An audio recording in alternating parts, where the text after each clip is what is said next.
निर्भया के दोषियों का केस लड़ने वाले वकील एपी सिंह शुक्रवार को हाथरस पहुंचे और आरोपियों के परिजनों से मुलाकात की। आरोपी पक्ष से मुलाकात के बाद वकील एपी सिंह ने कहा कि इस मामले में कई खोट हैं। एपी सिंह की माने तो चारों आरोपी के खिलाफ पहले धारा 307 का मुकदमा दर्ज किया गया, लेकिन पोस्टमार्टम और फॉरेंसिक रिपोर्ट से यह साफ हो गया कि पीड़िता के साथ रेप हुआ ही नहीं, और अगर रेप हुआ ही नहीं तो फिर गैंग रेप का कोई सवाल ही नहीं पैदा होता। एपी सिंह ने आगे बात करते हुए कहा कि यह पूरा मामला ऑनर किलिंग का है, जिसे राजनीतिक षड्यंत्र के तहत जात पात के साथ जोड़कर हंगामा मचाया गया। उन्होंने साफ लफ्जों में कह दिया कि इस मामले में SC/ST का दुरुपयोग किया गया है।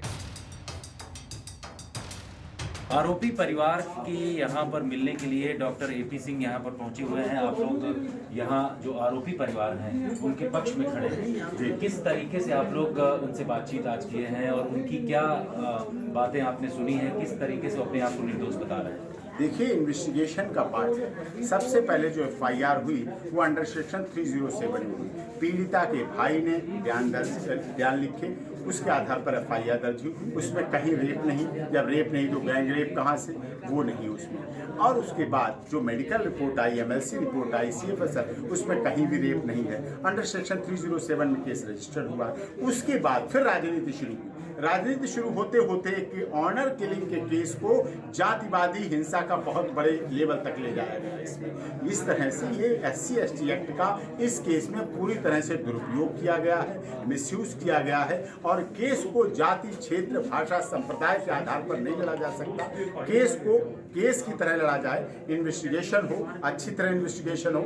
हमें उत्तर प्रदेश पुलिस की इन्वेस्टिगेशन पर ही भरोसा था, हमें SIT की इन्वेस्टिगेशन पर ही भरोसा है, पीड़ित जो आरोपी परिवार है उसे CBI पे ही भरोसा है। ये तो देखिए अच्छी बात क्या है कि CBI की जांच योगी आदित्यनाथ जी ने, माननीय मुख्यमंत्री जी ने उसे रिकमेंड कर दी CBI की जांच SIT के बाद। लोगों को तो महीनों लग जाते हैं। सुशांत जैसे हाई प्रोफाइल केस में 2.5 महीने लगे CBI जांच की रिकमेंडेशन के लिए। संत रामपाल दास जी के में 6 साल लग गए CBI इंक्वायरी के लिए। कितने आपकी नजर में भी आपकी रिपोर्टिंग करते हैं क्राइम की, आपको पता है क्या लगे, लेकिन इसमें पारदर्शी हो।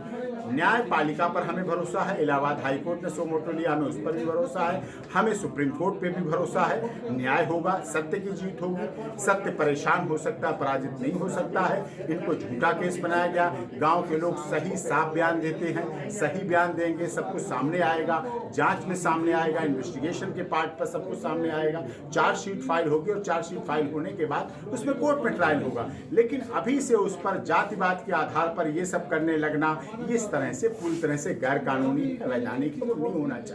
पीड़ित परिवार का यह कहना है कि अब इस तरीके की बातें करके कि जेल से चिट्ठी लिखी जाती है आरोपियों की तरफ से, उसके अलावा आप लोग उनके पक्ष में खड़े हो रहे हो, तो उनके खिलाफ एक तरीके की अब साजिश हो रही है, चलिए उनको फंसाया जा रहा है। चलिए, लोग कहते हैं ना, जब से एपी सिंह एडवोकेट बने उसके बाद से जेल से चिट्ठी आ गई पीड़ित आरोपी की।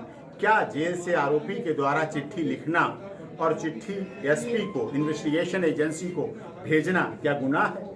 क्या चिट्ठी उसने पाकिस्तान को तो नहीं भेज दी, चाइना को तो नहीं भेज दी, हमारी लॉ एंड ऑर्डर मेंटेन करने वाली एजेंसी को भेजी है ना चिट्ठी। अपनी बात बताई है, अपना डिफेंस बताया है। क्या वो अपनी बात नहीं कह सकता है चिट्ठी के माध्यम से? क्या वो न्याय की गुहार नहीं लगा सकता? क्या access to justice for all न्याय सबके लिए केवल दीवारों में लिखा है, केवल किताबों में लिखा है, केवल प्रचार के लिए लिखा है? नहीं, योगी जी की सरकार में ये होगा भी, न्याय दिखेगा भी और होगा।